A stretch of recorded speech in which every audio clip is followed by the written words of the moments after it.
Hey, everybody. Larry, Fort Worth Memories Museum, and all of our groups. It's Tuesday, it's 10 o'clock.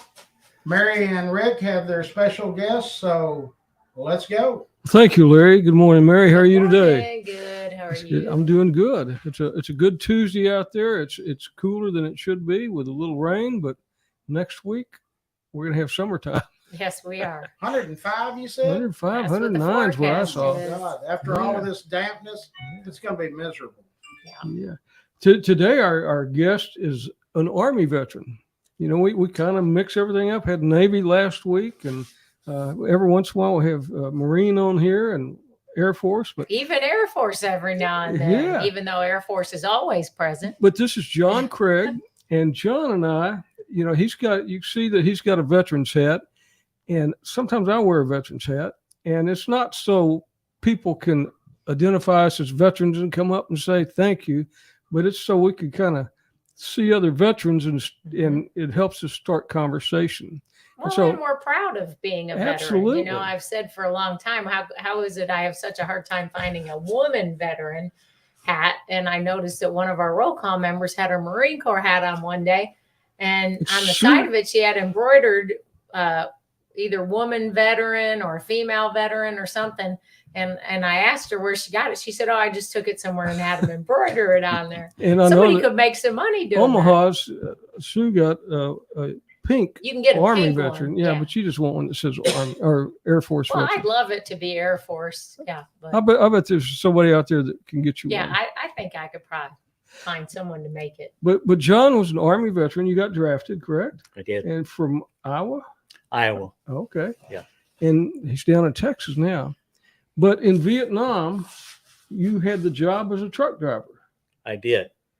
And so many times, you know, you see these war movies and MASH and stuff, and the truck comes up there, the guys get out, but you don't think about the trucks or the backbone of the supply line. They are. And they take ammunition, they take all the supplies, and they take the fuel And food, and have to Medical go, engines. supplies, everything you need to execute a war. and you Um, have to have a security escort whenever you're going 100 miles through mountain passes and the jungle and stuff. So I mean, it's a pretty dangerous occupation.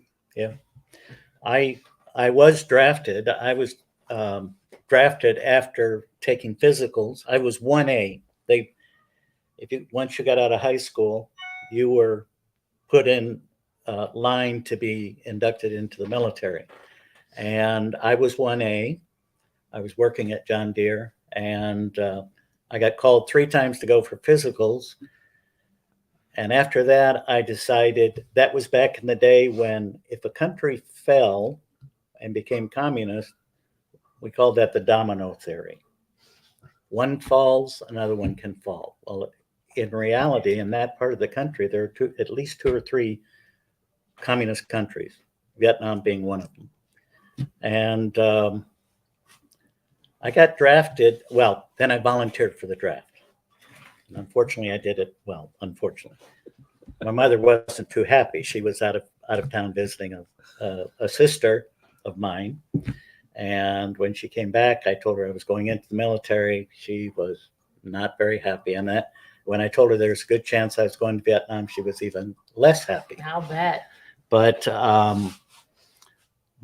at that time, I considered it my patriotic duty to go in. If I wasn't being educated, going to school, I needed to do something to help our country. And so I went in. That was the first time I flew on an airplane, and then other experiences were first-time experiences for me being in the military. That was 68, 69.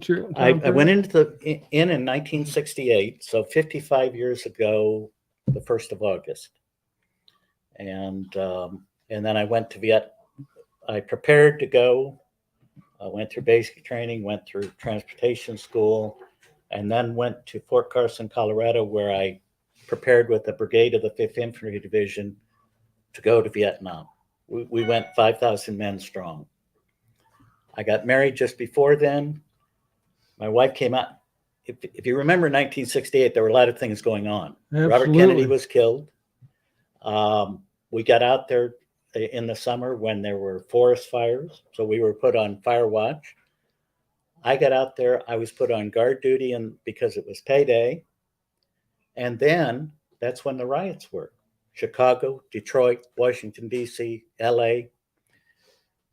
My wife came out with her sister and husband, came to the gate, and they said, "I'm sorry, your husband isn't here. He's in Chicago." Chicago's about 100 miles from where we My lived. hometown. I And came all the way there and said, yeah, and you passed him on the way. as it turns out, I was in the 4th squad, and they took the first 3 squads, but my squad didn't have to go. So she finally connected with me, and we had some time together, and then I got sent to Vietnam. My faith helped me a lot there, because when I went, I decided whatever happens is within God's will. Amen. And so hopefully nothing will happen. And there was specifically one experience where they like to attack convoys either coming up through a mountain pass because there's a lot of switchbacks, or if you're going up and I have a full load, you start really slow. So you drove a semi and drove a semis. 5-ton truck, correct? It had a 5-ton tractor. Okay. And then when I was up near the DMZ with the 5th Infantry Division, I drove what's called a stake and platform, a flatbed. And we could put sides on it and put things on. I carried tank engines. I carried food. I carried, one time we went and carried computer trailers. That's when they used the punch card system. Mhm. And since I was in a supply battalion, we did that. But when I was going up a mountain pass, that particular day, I felt very vulnerable. But I got through the pass okay. And I personally think that God's guardian angel was watching over me that particular day. That's the only time I experienced that much fear. But yeah, it happened on mountain passes particularly. And you experienced some of those ambushes, didn't you? I was fortunately the worst ambushes that I did experience some where they would sit in the mountains and lob artillery shells or mortars out, and my truck got the windshields broken out from those. But fortunately, I was off the road a couple of times for health issues when our convoys really got hit hard. We had security trucks, and these trucks were like 5-ton trucks with 1/2-inch steel plate machine guns, hand grenades, M79 grenade launchers, and they came up over a mountain pass, and there were fields there. The people working out there stripped off their outer coat. My. They were NVA Mm. soldiers, and they shot at that one security truck with white phosphorus grenade. Mm. It burned a hole about 1.5 inches in diameter and exploded inside of the truck. Another time, and I think it was that same day, one of my buddies there had bullets go through his cab. In those days, all we had plate for, we didn't have plate underneath. We had plate in the doors. That was it. And he had probably 5 or 6 bullets go through the cab without being hurt. So, yeah, I was fortunate that I was off the road many times when they really got attacked. And those trips sometimes were 100 miles or so. They were typically 100 miles, and it would take a day. We would go and load up. If we didn't get down, we would go and set up a convoy of perhaps 100 trucks and all kinds. And then we'd have security trucks, and we had a helicopter flying overhead, and we had a commander who drove in a Jeep that was armored, and he was typically a colonel or an officer. And then we would go to Da Nang if I was up north, which is about 100 miles away, and load up. If it was early enough, we would turn around and go back the other way. And a couple of the interesting things about those trips is they had basically 2 seasons there. You had a dry season, and then you had the monsoon season. If it was a monsoon season, you were driving in mud a foot deep on the highways or close to the highways. If it was dry season, you may be driving in dust, and you're driving, we went maybe 35, 40 miles an hour.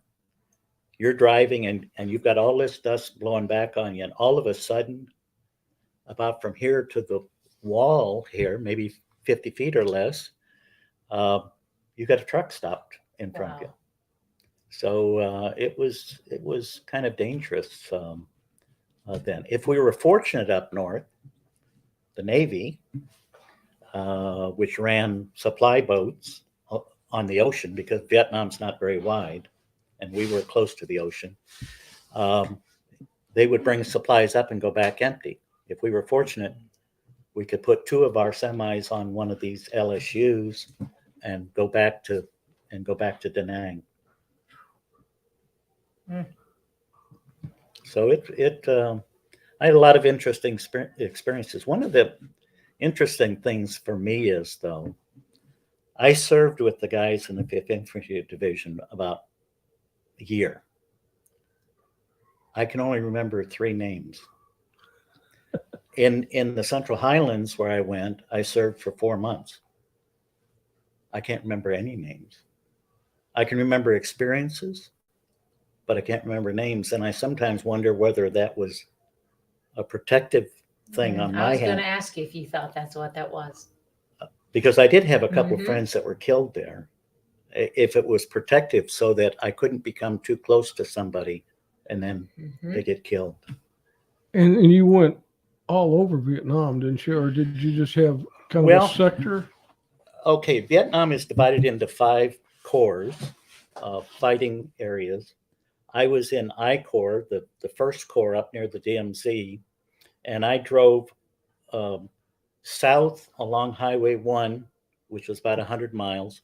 But then I also went to places like Khe Sanh, you've heard of Khe Sanh out near the DMZ, and some other places to take supplies.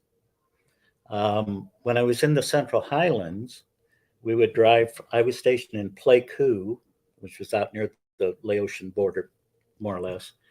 We'd have to go through 2 mountain passes to get down to Quy Nhon along the ocean, fill our fuel tankers with 5,000 gallons of fuel, which could be gasoline, diesel fuel, aviation grade gasoline, which is very high octane, and JP4, which was helicopter fuel. And then we would go back, and then from when we got back to our home base in Pleiku, sometimes we were sent out maybe 75 miles out towards the camp, closer to the Laotian border or north to other bases. With that JP4, you could do some fill-ups for the helicopters too. Could they come in? We didn't do fill-ups. We would offload. I can remember in one place where we went to pick up the fuel, they were in these big metal tanks. But when we would take them out to field bases, they would be bladders that would hold maybe 2,500 gallons. And I had one particularly scary experience there. We pulled in, and as soon as we pulled in, they started lobbing mortars into the fuel depot. Huh. And we didn't know where they were coming from, but we were praying that they weren't going to hit those bladders, because that would have been pretty bad. On the trucks themselves, even though we carried 5,000 gallons, a lot of people have asked me, what if they hit it? Isn't that really dangerous? We had caps where we loaded the fuel. They were about a foot in diameter. We had 2, and we would leave those unlocked. So if they hit the fuel, and it started to fire, exploded, they would blow those up. And if they hit the cab, that's a different story. And in fact, that's how one of my friends got killed. One of the Wow. pictures that we put up is of a fuel truck. It's a modern, I mean, it's a fuel truck that was used, That was restored. and you can kind of see that fuel truck. It looks like the gasoline trucks. And Yep. that'd be kind of scary to drive one of those with all the people.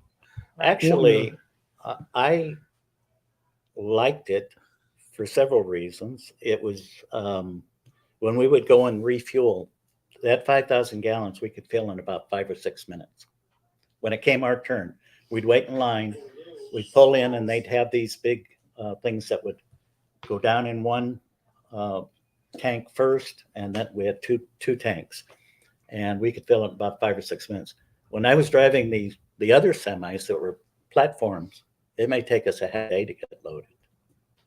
So I You like actually the quick in, quick out deal. quick huh? in and quick out, a lot easier to back up. I liked it better. And you stayed in Vietnam a year? Did your year? Almost or more? exactly Okay. a year. I got out a few days ahead of time because they did. I went over and they didn't credit me for about a week until after I got there of my start date. So I got out about a week early. When I came back, I was that close to being out, Okay. and I came back. You mentioned me wearing this hat. In those days, You didn't do that. Oh, we no. didn't wear our uniforms. We didn't talk about our service. We just went home. And after I got home, I quit and got into prosthetics and went to a university town. And it was really bad there because this was about the time when Cambodia was invaded. Mhm. And there were riots. University buildings were torn. Automobiles were torched. So we just didn't say anything. Yeah. Kind of Heck, blended in with everybody else. And Yeah, and it went Hope they on didn't- for a long time because when Probably. I got out of basic, and so I went to basic in 1978 and got out of tech school in 79, and we were still in 79 told when you go back home on leave, don't wear your uniform out in public and all these other things because that sentiment was still so strong.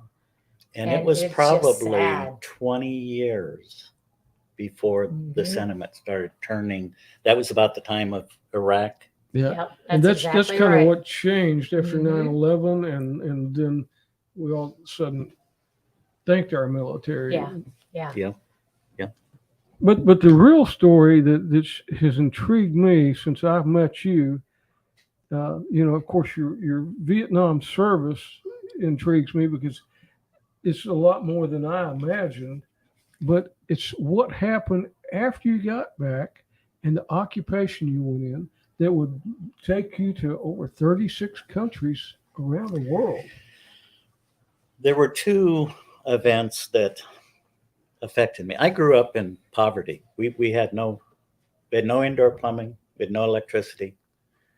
And this was in Iowa. And in the winter, it could get down to 30 below zero. In the summer, You had to no go- air conditioning.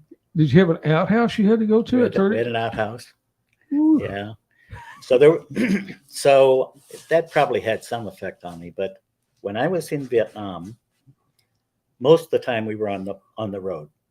Once in a while we were in a small base. And one of my duties one day was to take the garbage to the garbage dump. I did it on a small truck. By the time I got to the garbage dump, before I could unload it, had lots of people on sorting through everything, and people were living in the dump. Oh my. So that was my first real exposure to what I call abject poverty. Right. We think in this country that are poor, but when you see how poor people in other parts of the world live, it's a totally different I mean, they would thing. use boxes like refrigerators came in to live in. Yes. And I saw a situation like that in Africa a number of years later. And this, I was reviewing prosthetic fittings on people of a special prosthesis that was designed in India. And people lived in thatch huts on that. And they lived in little family villages. And this man came in with a sore on the back of his leg. It's very unusual in prosthetics. And I said to him, how did this happen? He said, I don't normally take my prosthesis off at night, which we do here in the US. But he said, I did that night, and a rat came and bit me in the back of the leg. Ooh. And then I was interviewing another man, and he was like 78. And he said he gardened. And I said, well, how big is your garden? And I pointed out the window and I said, how big is your garden? He said, you see all of that out there? About a half acre? That's how much I garden. My mind went to a garden is maybe 50 feet by 50 feet at the most. So that was quite impressive. One other thing that affected me doing some of the other things I did is in the town that I grew up, our churches all got together a couple times a year, young people did. And one time they talked about going to other countries and doing mission work. And I committed at that time that if God would allow me, that I would do that. I think you kept your end of the deal pretty good. But it was in a different way. And that's one of the amazing things about God to me. My wife and I have been married 55 years. But how we met is interesting, and how I came to have a belief in Jesus Christ and God. I was impressed with this girl, and I thought, I'm going to impress her. I'm going to start going to church, because she went to church all the time. But I didn't go to the church that she went to. I went to a different church. On the very first Sunday I was there, God got a hold of me and said, I got other things for you to do.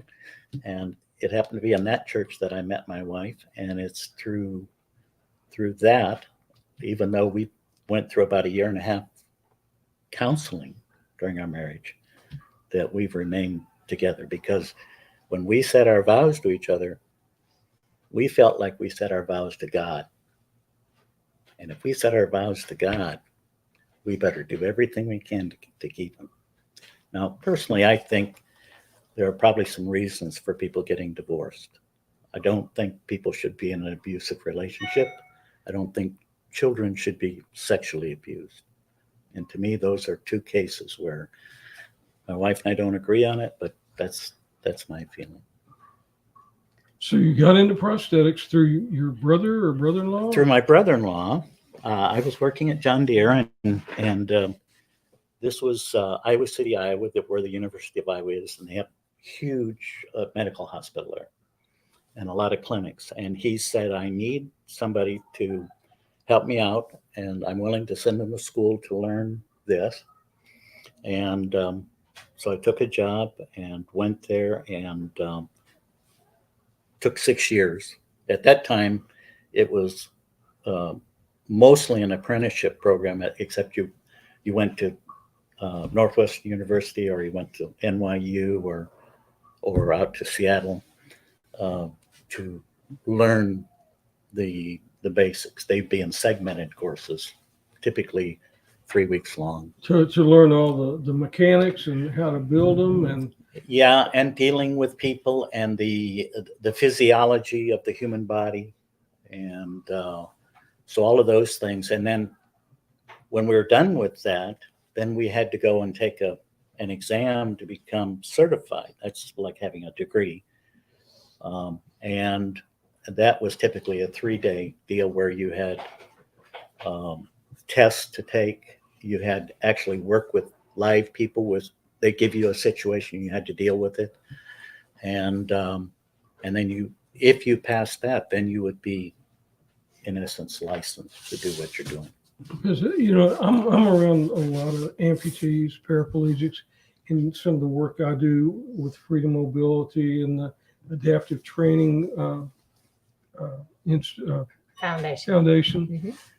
And I'm around these people, but I don't, until I started talking to you, I didn't think about all that goes through that person's mind, the things that happen to them. Because some of these people, I mean, all of them have had very traumatic things happen to them. And you just think about, you wake up and you know things are wrong, and then you start figuring out that they're very wrong, or sometimes like Randy Nance, where it was a matter of just amputation after amputation, and then having to deal with that and the loss of mobility, and then learning how to cope with the prosthetics. And then just what you've told me about, how do you start with this kind of prosthetic, because your body changes and you have to have tune-ups and things like that.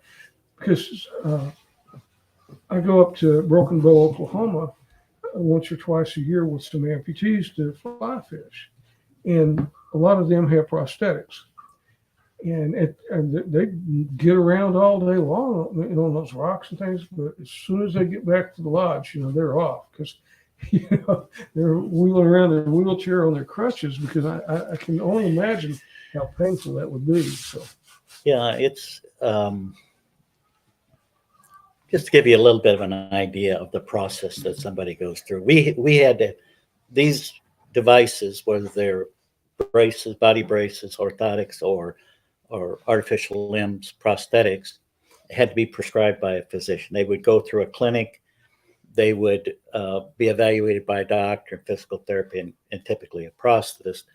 And part of that process was to determine, do they need more surgery? Maybe they need more surgery. Now, we're fortunate here in Texas, in San Antonio, we have a place called the Center for the Intrepid. They do amazing things there. And you're talking about doing sports there. Now, typically people can't get 2 or 3 prostheses. They're too expensive. But there, because they're military, they can stay there. If you go into a civilian hospital after an amputation, you're lucky if you can stay 3 weeks. There, they can stay up to 1.5 years. Some of them can actually go back into service with the prosthesis. Right. And we have a Fort Worth policeman that's a double amputee that was a veteran, and he's one of the only 2 double amputees in the United States. Another friend, she's a officer down south, down by San Antonio, and she had an accident and lost one of her limbs, and she's back to full duty. So yeah, they've flown airplanes and different things. But a couple of the nice things is they can do surgery there. They can do the fittings if they need to make adjustments, which are extremely common. You rarely can you make a prosthesis, put it on, and it doesn't have to be changed, because either something breaks or the person's body changes, or they start having problems. If someone's in an explosion, they can have things develop called exostoses. Those are bone growth at the place the bone is broken. So let's say the bone is broken in their thigh. They can have these spikes that come out, sometimes as long as my finger. Wow. And if they step on that, and especially if it's pointed, it's just like stepping on a needle. And the socket typically is made to the exact length of their leg when we made the model. If that bone grows longer, they can have open sores, they can have ulcers. So, but they can make those adjustments there. They can give them physical therapy, and the physical therapy can actually, in some cases, simulate combat situations. Wow. So it's so for us, we would do an evaluation at the clinic, then we'd get a prescription, then we'd have the person come in and we'd talk to them. Okay, what's your life like? What kinds of things do you do? What do you want to do? Sometimes people would say, well, I want to go mountain climbing, or I want to go dancing. Say, okay, have you ever been mountain climbing? Have you ever been dancing? No, but I want to do that. Say, okay, let's start slow, and we'll make a temporary, we call it a temporary preparatory prosthesis, because we know there's going to be lots of changes to your body. and your ability to use something like this. And we'll try and keep the expense down, but if you do exceptionally well, then we'll either gradually or rapidly try and transition you to a point where you could do some of these things that you want to do.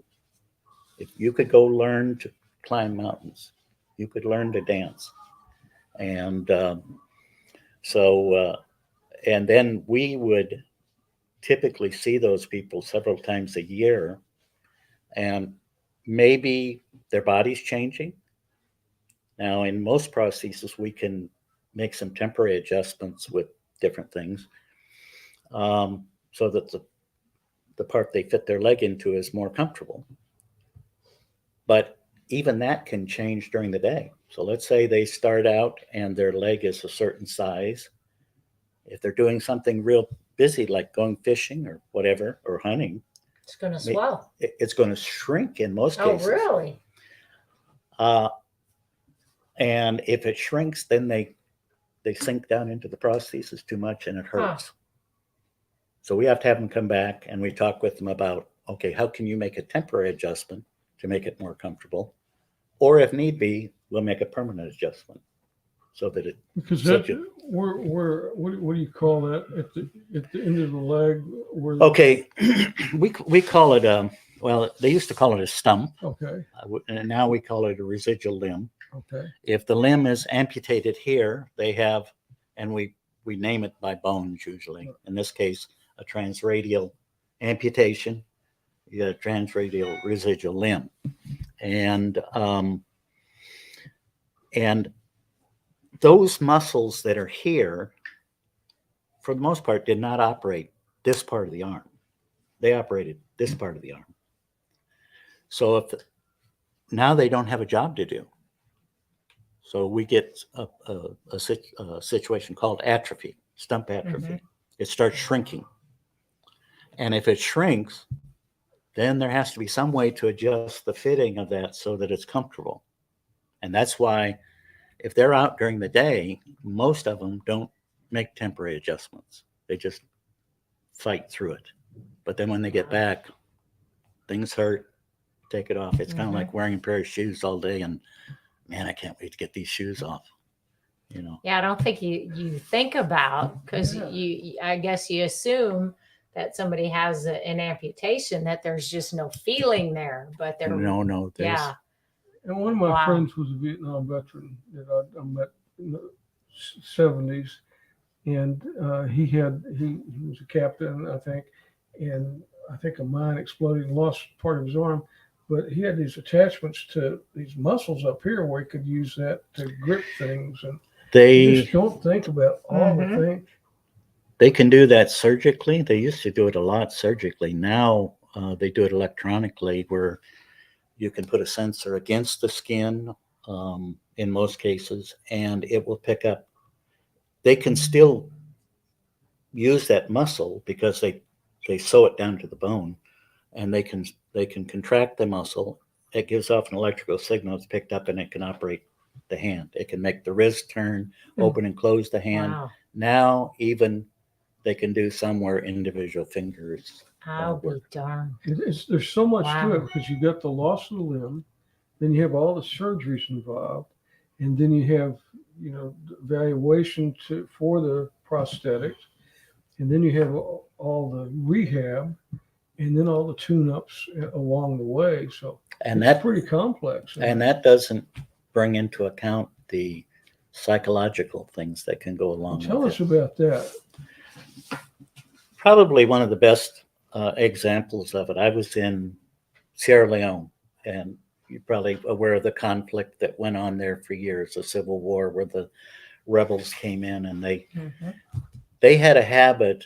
They went into the capital one time, and they would have a habit of coming in, and to intimidate people, they would chop off their arm or their ear or their leg. And a young girl and her family were corralled into a church, and they set the church on fire. And her family pushed her out the window to save her. And she got shot in the leg. It took a month for her to have surgery, and by that time her leg was infected. But the psychological effect of all of that going on had tremendous debilitating effect on her. It was very hard for her to even do anything because all she could think about was that experience. And I've had other situations. I was on a, a board for humanitarian purposes, and this gentleman in Africa was saying, I felt like a cabbage when my leg was cut off. I just, like, I couldn't do anything. And in reality, that sometimes is the case, because if they can't afford to get a prosthesis, then typically they have to have their spouse or a family member stay with them. So if somebody can provide them a prosthesis, and he was provided a prosthesis, he said, it's amazing. I can work. My wife can work. And I can do some sports. And so it has a tremendous effect on people. Now they need to understand the process. So we spend a lot of time talking with people about, okay, yes, you can do those. That's when it's working the best. But in the meantime, you need to come back and see us and help you, or go to a physical therapist or a doctor. So it's life changing what happens that causes them to need the prosthetic. And then once they get it, it's life changing again. Can you, I just can't even imagine all the emotions and all the things that they and the families go through. Well, and you know, and in a lot of situations, they have different occupations. So to some extent, we needed to provide prosthesis that fit. In El Salvador, we met a bunch of people that they were fishermen. So they needed a prosthesis that they could go into the water. A lot of prostheses, you cannot do that. The foot will be destroyed, the leg will be destroyed. So they have to be specially designed for those situations. And yeah, it's really life changing. We like to say that we can reintegrate these people into their families, into sports or fun activities, and into work situations. If we can do all three, we have made a tremendous psychological improvement in their lives. Yeah.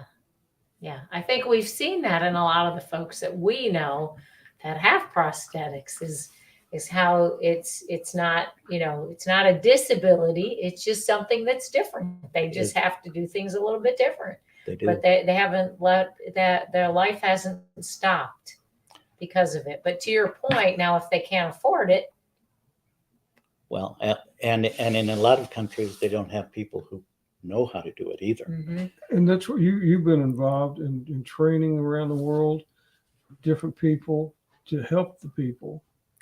I was I have been involved in various types of things around the world to either evaluate systems, how the service is being provided. I went back to Vietnam in 1997 with working on a USAID project, prosthetic project, and at the end of a week, then I made recommendations to the project director and back to USAID in the U.S. To improve things.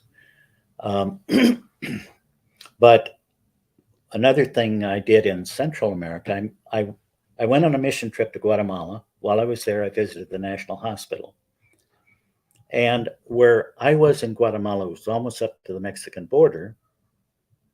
There were people who needed prosthesis, but just to take a bus, they couldn't afford to take a bus. And there's a couple of reasons for that. Not only did they have to take themselves usually when they went to the capital, they'd take their family. Once they got the family, they had food, they had lodging. There was a possible resource in some situations where if they went to the office of the wife of the president and she took pity on them, she would say, okay, we're going to provide funding for you to get a prosthesis, but we can't do it now. You're going to have to come back in 6 weeks or 2 months, and go to the National Hospital and stay there for a period of time to get the prosthesis and learn to use it. And so if they couldn't afford it, yeah, I went in and I talked with the director of the hospital, and he said, "Oh, no, there's no problem. They can take a bus." No, when it takes a whole month's income to take a bus, you can't afford it. And I asked one time, I said, "Well, what about, they're building a new hospital up there." I said, "What about taking a few of they call them beds, a few of the beds, and make them rehabilitation beds where you can bring people in and fit them with prosthesis or do other things?" And he said, "Oh, we can do all that here in the capital." So they have Because to take it's just not a matter of doing the prosthesis, but it's a matter of the rehabilitation, the and whole logistics of it. the finance. And It's amazing. While I visited this hospital, a man who did the work that I did, he had to do whatever the doctor said. If the doctor said, "I want this prosthesis made this way," when I first got into business, most of the part that fit around their leg was made out of wood. If he says, "I want it made out of wood," you have to make it out of wood. Where after I went to school and I go to the clinics, I can recommend to the doctor, "I'm not sure that wood is the best situation here. Have you considered using this?" Now he makes the final decision, but I can make suggestions. Quite often they do that. In a lot of those countries, they don't make suggestions because if it needs other parts, somebody comes and sells them, and the doctor will say, "I'll tell you what, I'll buy 50 of these if I get $5 for each one." So you only have one choice. Whereas I could say whatever I think, and then buy it and make the prosthesis. But I met a lady when I came back. I met a lady whose husband, we were in Dallas. This lady's husband was an infectious disease doctor. She was a prosthetist, went to school in Argentina. And I told her about this meeting. And her face lit up and she said, "Wow, we don't need this just for Guatemala. We need this for all of Latin Central America." So we traveled through the different countries of Central America, established a meeting like an international group using that as the basis. And every 2 years they would have conferences. And the purpose was twofold. One, to help the people that are getting devices so they could be better designed for them. Secondly, to train the people that were providing those services that there are options. And kind of an outgrowth of that, or something happening at a similar time, there were some other international groups that were setting up actual schools. There's one in San Salvador that now has master's level degree. Wow. And Nice. in those years when they first started, they started out with 2 years, then 4 years, and now masters. And we don't have to go through all. And they do distance education, which is a big help to people that have trouble, who've been working for 15 or 20 years, but just can't afford to take the time off to go back to school. And so they do distance education. Then they have to take tests, and the same tests that people going to school do, but they can do it in a short period of time. so we probably have millions of people around the world that need prosthetics. Not enough people to do it, not enough finances to take care of them. And you've probably seen thousands and thousands of people, especially in some of the war-torn countries where they have a lot of mines, and children all the way up to the elderly that have lost limbs. Yeah, I have, and sometimes it's one of my challenges is that here in the U.S. I can do a lot of things, but one of my challenges when I go to some of these countries, if there's nobody there to fix it. I was talking with you a little bit earlier about people have to come back several times a year and the cost can typically run about 10% of the cost of the device. It's some of the devices might Be tens of thousands of dollars, or maybe even over $100,000. And so if I'm in a clinic there and a doctor, in one situation we went to Panama, and this doctor from the US went down and helped to evaluate people. And he made a recommendation for a young girl for an electric arm prosthesis. Those are thousands of dollars. And in my estimation, that was an inappropriate to even discuss that when they couldn't afford it. And if they can't afford it, and sometimes they say, well, maybe we'll just go to the US. Okay, maybe they get it fit in the US. They go back, there's nobody to take care of it. So they quit using it. So when I evaluated people, I tried to take into consideration, even here in Texas, if somebody lives in way out West Texas and they come to Dallas, there's some things that I automatically say it's probably not appropriate. Now, if they bring it up, I'll discuss it, but it's probably not appropriate because every time you need to come back and see, it could be a month from now. You're going to have to come from West Texas to Dallas to see me. There are some other places, but it creates problems to just indiscriminately go a bunch of different places. Well, you personally, having been around the world, seeing all this stuff, you must get overwhelmed sometime, or does your faith just kind of say, God, I've done all I can do? And because it looks like it would be frustrating not to be able to help everybody. Well, to a certain extent it is, but one of the things I've tried to do when I visited different countries is see what resources they have there. I would often get calls from Colombia or Nigeria or someplace, and they would say, I want to come to the US and be fit with the prosthesis. If I know what resources are available either in their country or a country close to them, I can refer to that and save them hundreds or thousands of dollars. And so that helps to minimize my frustration. There are situations where I feel sad that there's nothing that can be done. I had a situation like that in Sierra Leone. The capital of Freetown, the capital of Sierra Leone, is hilly. And they don't just have taxis and things that they can, even to get to work, the guys would take a form of transportation. It would be a truck. And the truck would roll along, it would slow down, and they had to grab onto that truck while it was moving and pull themselves into the truck to get to work. This lady came in, both of her legs were amputated above the knee. It takes, on average, if you have one leg and you learned how to use a prosthesis, it takes 65% more energy to use a prosthesis than if you had both legs. Imagine two. She's going in a wheelchair. She's going up and down hills.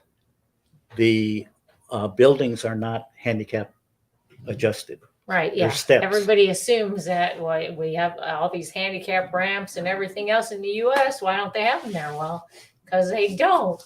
That's a lot of money. Exactly the situation. And so I had to tell her, I'm sorry.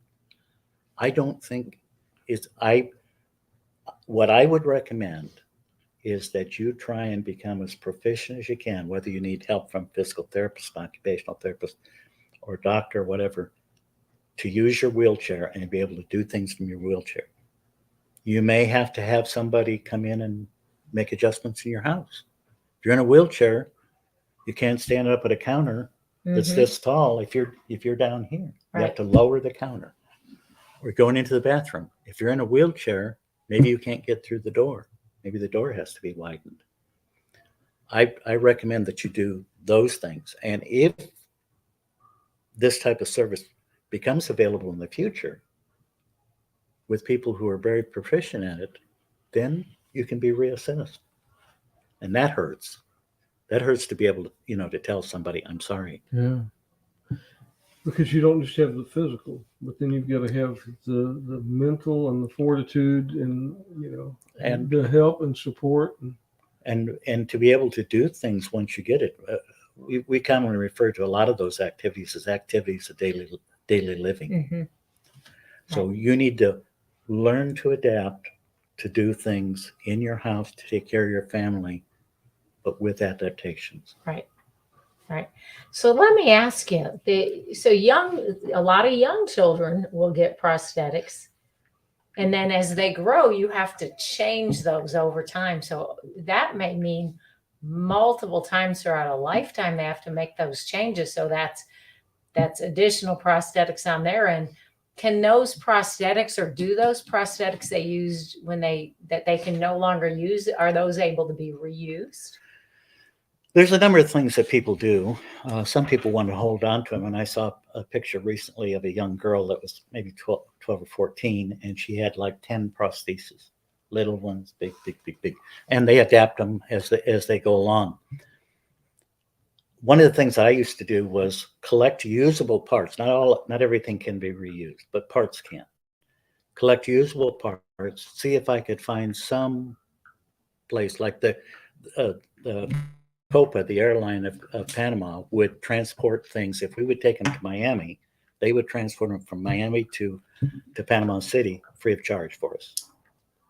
And then if you have people that are capable of using those down there, they can use them. If they can't, that's a problem. So typically we would try and determine what's appropriate for that situation and only transport those things. And then instead of someone buying a prosthetic knee, they could use one that's still functional. And that could be a big expense. Mm-hmm. All the stuff that I never think about, how complex it all is. Right. Yeah. Because especially the children are going to change a lot more than adults right. over the years. So you're Well, talking about. Yes. Oof. And in situations when they first start, let's say a child has either they're born with it or they acquire an amputation high on their leg. Maybe we don't put a knee joint in to allow their knee to bend. They just walk with just a foot. Mm. But then as soon as they can use it, we start adapting it to be more physical. Such a great need around the world. And yeah, it is. The rewarding thing for me about this situation in Central America, now 30 years later, is to go back and see the improvements that have been made. We just had a major world conference in Guadalajara, Mexico, and they presented all kinds of things that 30 years ago we wouldn't even dream of seeing. And they had about 300 professionals there, doctors, physical therapists, process therapists, doing things. What an amazing story. I wish we could talk for hours and hours, and certainly I want to sit down with you more. But our hour went pretty quick, and you're a remarkable person. Now, You've been blessed. I have been blessed. You probably didn't think while you were driving those trucks on those bumpy roads, getting shot at, and the jungles of Vietnam, that one day you would have gone to over 36 countries and helping thousands of people around the world. And your work will continue for generations and generations. And I feel very strongly about that. That's one of the reasons I do what I do. I got where I am because I climbed on the shoulders of people who knew more than I did. And now I'm letting people younger than me climb on my shoulders and passing on my knowledge. When I'm gone, we need more people like you, John. That's Does your wife go with you when you go to these countries? we actually thought one time that we were going to go to Sierra Leone and live there, but we were going to be in the capital, and she has a lot of medical needs. They could meet him in the capital, but when it got close to that time, they were going to put us about 50 miles away, but about 4 hours away. And I said, we can't do that. Mm-hmm. But Sierra Leone is a different story. I mean, they rent caskets. to bury people. Wow. Yeah. Mm. I have two missionary people, friends. In fact, the girl is of the Wagner Ranch in Vernon. She's Electra 4. She's Electra 4. Electra Wagner 4. And her husband is Brett, can't think of their last name, and they were telling me, that they've been over there and they've been in a lot of places. And people don't realize parts of Africa, if a child's born out of a wedlock, they still have witch doctors. He takes the baby, takes it down the river and drowns it. This lady, That's currently, now. this lady from Panama, they did a medical review around the country of the needs of people, and they went to an area of indigenous people. They have their babies in a stream. If that baby's malformed, They drowned it. That's the same thing. They just let it go. Yeah. If there's anything wrong with the child, or if it's out of wedlock or something like that, the witch doctor's there and he drowns the baby. My goodness. yeah. Well, I've really enjoyed Well, thank being you. here, Thank you so and, much, John. I'm pleased that I can inspire some people, and I hope that this is an opportunity to. I hope we do can. that. I hope we Yeah, can get you connected with more people. Yeah, you never know who's Inspire. out there listening that may go, this Absolutely. is something that really Absolutely. excites me and I want to do this. How do I get a hold of John? They can just contact us at Hometown Heroes and we can connect them. Well, thank So- you so much for being here, and I'm blessed because our paths crossed. Well, thank you, Yeah, and I feel the same way. absolutely. John. Thank you very much. Thank you. Oh, I We're- enjoyed it so much. thrilled you were here. And Mary, and this next week we're going to have We got a special. lot going on next week. So when from the time Dr. Richardson gets here to the time he heads out, we've got 4 days keeping him a little bit busy, about an hour a day, a little bit more in some cases, a couple hours a day. But yes, Dr. Eugene Richardson Jr. Will be here on the show, as Larry said, on the 20th. So we'll have him here and get a chance to visit with him. And then, of course, he'll be at the roll call luncheon on the 23rd. And our roll call luncheon is right now, we're at about 440 signed up. Ooh. So the RSVPs stay open until we hit the magic number. Are y'all to the point where non-veterans Oh, yeah. can, Yeah. anybody can? Yeah. And they started signing up on Saturday because I saw a slew. So when you go to the website to sign up, it asks you, are you a veteran or not? And so Saturday, I went and looked at all the RSVPs, and there was just a string. There were so many people that were non-veterans that were waiting. And I appreciate that they, were gracious enough to wait and let the veterans get signed up. So it's really important because this is a veterans lunch and we want the vets to have that camaraderie and that time together. But yeah, we've got, we could fill another 30 to 50 seats, depending on how many volunteers contact me and say they still haven't been able to get the RSVP to work. I'm really never quite sure why it doesn't work for some folks, because I always check it and it's working just fine. Takes about 3 seconds, answer a few simple questions, and you're in. But some people still have a little trouble with it. So sometimes I have to go in and do it for them. And I don't mind doing that. And our folks that get it by mail are just now getting it. So, but most of those, I know who they are. And if they regularly attend, I've already RSVP'd for them before they make that call to me to get added on that list. Very But it's going to be a good week next I'm going to week. let John go ahead and leave because he's got I have to take some my other wife to medical. places to go. And Dusty, if you could kind of help him out there. John, thank you so much for being here.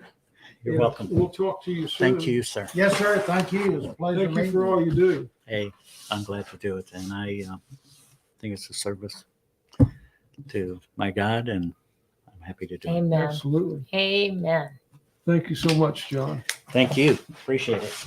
But yeah, definitely a busy week next week. So we've got a lot going on, and I'm sure that over the next little while you'll hear some more out of Rick and I. But, my father-in-law, just looking for some prayers. My father-in-law, we ended up making the decision Thursday night to move him out of the assisted living where they couldn't care for him anymore. He's been under hospice care for, I guess, almost a month. And the hospice we're working with, Alpha Omega, has just done amazing with him. The staff has been wonderful. And we moved him into our home on Friday. So one thing that people that are dying don't want to do is die alone, right? And Sure. he can't do anything for himself. He hasn't eaten in over 2 weeks. And we're getting close. And the nurse yesterday said she thinks, 2 to 3 more days. We don't know. Charlie's a stubborn son of a gun, just like my husband. So who knows, there is no telling, but right now he's in our home. And as we go through this transition, it may mean some things, I have to give a little bit in terms of my availability. So we're going to play a lot of it by ear. We'll Sure. be praying for you And looking We for will be prayers. praying. Anybody that can pray for Charlie, for just, really at this point, we're just praying for a peaceful transition on to the next life. And he's ready to go. He's told us that over and over. And What's his last name? Staffeld, same as mine. Oh, yeah. Yep. And, you'll put that on your group. Oh, we'll get Yeah. 1,000 You're good. prayers quickly. Yeah. Yeah. And I've seen things change whenever your group. Charlie is Charlie. Yep. Okay. And Charlie's, he's a younger man, but he's been dealing with Parkinson's for a number of Yes. years, Mm. and that's just a nasty, It's a nasty horrible illness. disease. So his mind still knows, because you can ask him questions and he'll answer you as best he can anymore. But all of those things that your mind tells your body to do, his body Can't can no do. longer do. And it's been real hard on my husband, especially in there, because they've always Absolutely. been very close. And so it's a challenging time.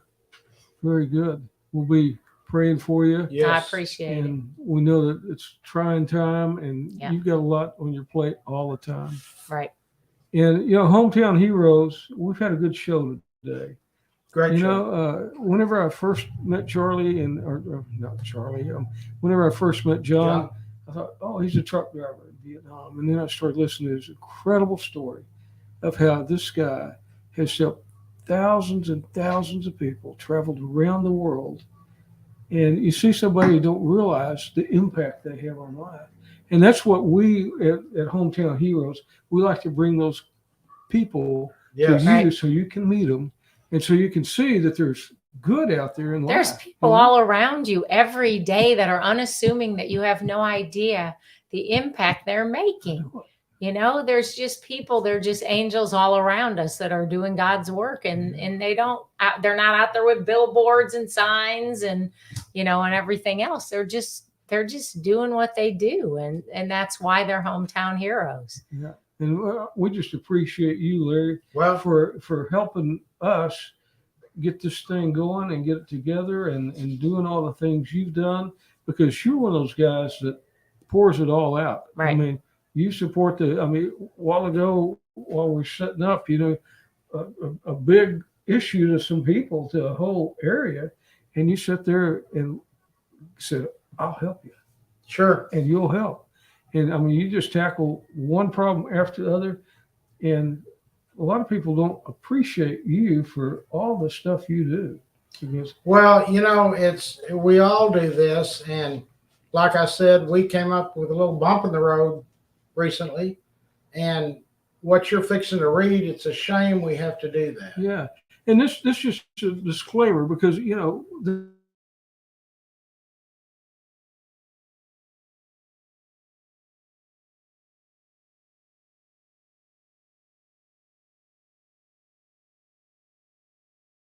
a good Facebook group there. The opinions expressed by the host and the guests on this podcast are solely their own and should not be considered as representing or reflecting the views, beliefs, or positions of any organization or entities associated with the host, with you, or with our guests, and any individual who are members of those organizations or other organizations associated with us. They don't represent us. No. So, we just want to let you know that, you know, we're trying to get out there and show the world these people that we meet every day that are out there doing good, helping others, and making a difference in our world. Mhm. Because If we just had, I tried to put a number on it one time, half of the people in the country or the world to try to do just what we try to do on a regular basis, gosh, this place would be a whole lot easier and better place to live. and Wouldn't it? I just think about the bicycles. Whenever I was watching those kids get those bicycles, how over the years, so many children have been so excited. Many of them probably have their only bike, the only new bike that they ever had, you know?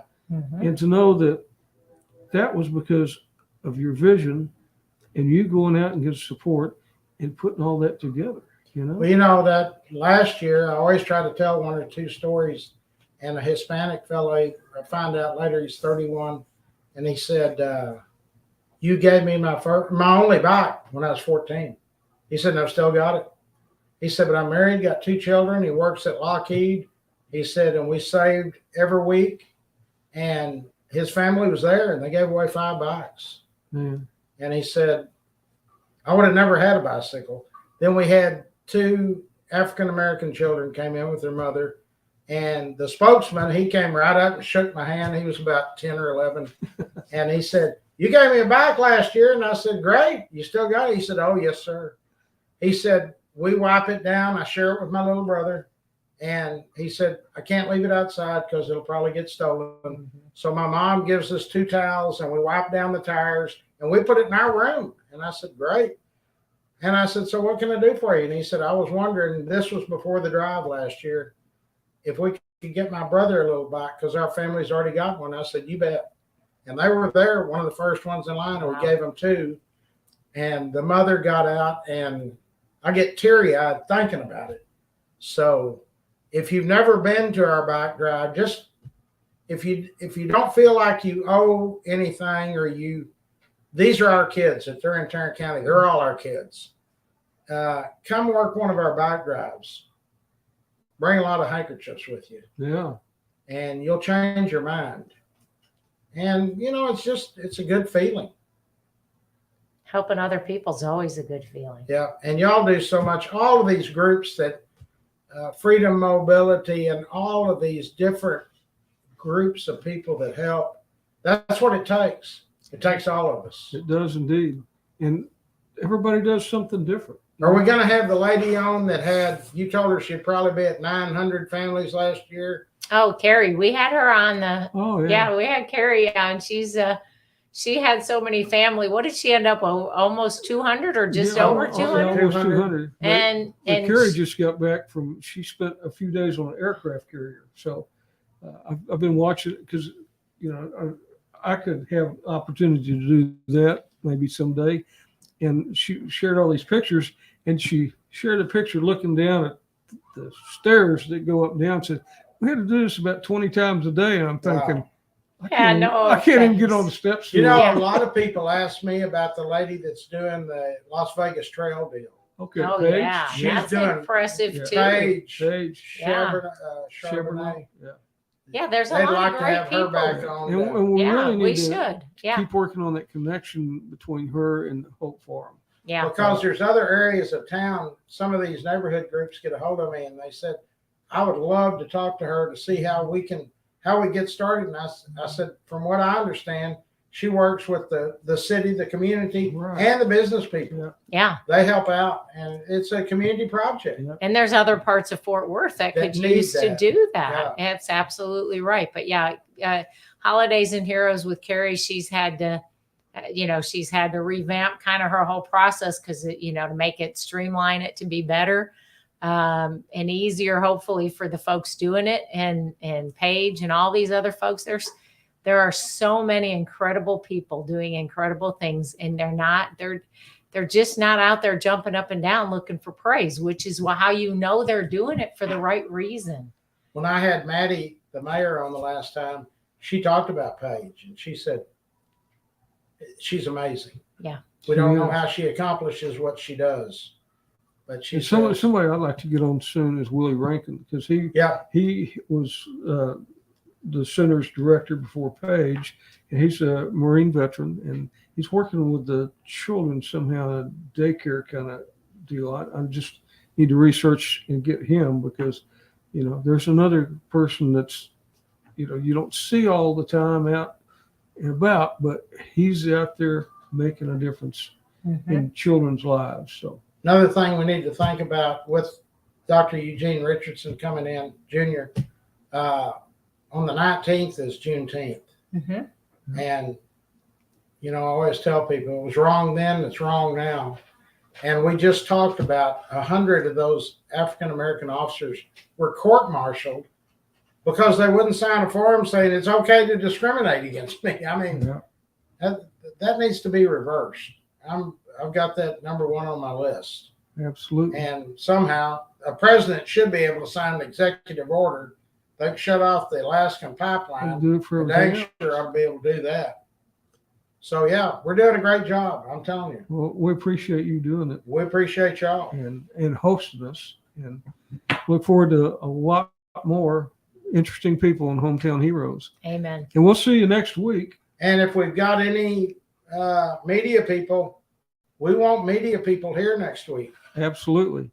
We're I still mean, working everybody. with the Air Power Foundation and Wanda Cox, and She has some she's- connections, right? She's been If the media people can't be here, or if they can be here and at the luncheon on the 23rd, we'll take them then too. Yeah. absolutely. Yeah. We're going to have him out at Hope Farm. So that's another great That'll be place a for the great media place. to, the connection between Dr. Richardson and his education background and those young people at Hope Farm. That's huge. And then on base, of course, we can't control that. The base has to control that piece, but Thursday to spend time with those folks out there on base so that they can hear from history. It's going to be a good And week. Maddie's aide, Bethany, wanted me to tell all of our listeners, Maddie wanted to be here because she'd met Dr. Richardson at the. Well, I found out that Dr. Richardson is not the one that was at the Veteran okay. Land Board opening. So he is not the Same guy. Tuskegee Airman that was there. I actually, Mallory Morris with the Veterans Land Board, she and I went back and forth on that. And Because she- Judy had a picture, so that's Yeah. Yeah. And it's not. Well, she met Yeah. she met somebody, that guy that but was Yeah. here. she wanted to be Right. here so bad. But that day, Tuesday is City Council Day. But the mayor of Dallas and the mayor of Fort Worth are doing some big deal. So Carlos Flores will Yeah, be. Carlos is a great guy. He's going to present the plaque, and I understand. I think pretty much all the city council is going to be here. Pretty Very good. cool. We'll look So- forward to it. The museum. I guess I will be better dress changed. nice. Yeah. So Maybe we can ask the pickleball folks to turn the music Yeah, off. I'm gonna ask Uh, Matt and them if they cannot have the music that day. So Huh. great show, guys. Very good. What number is this one? This is about number 49 or 50. I'll have to yeah, go somewhere check. in So there. We're almost a getting there. year. Almost a year. We'll have to have a celebration. A year well spent. Well spent. And I was looking back at the list, thinking about all these people that we've talked to. Yeah. It's been Amazing good. people. Thank you, Larry. Thank and you. we'll see you next week on Hometown Heroes. Hey, have we heard anything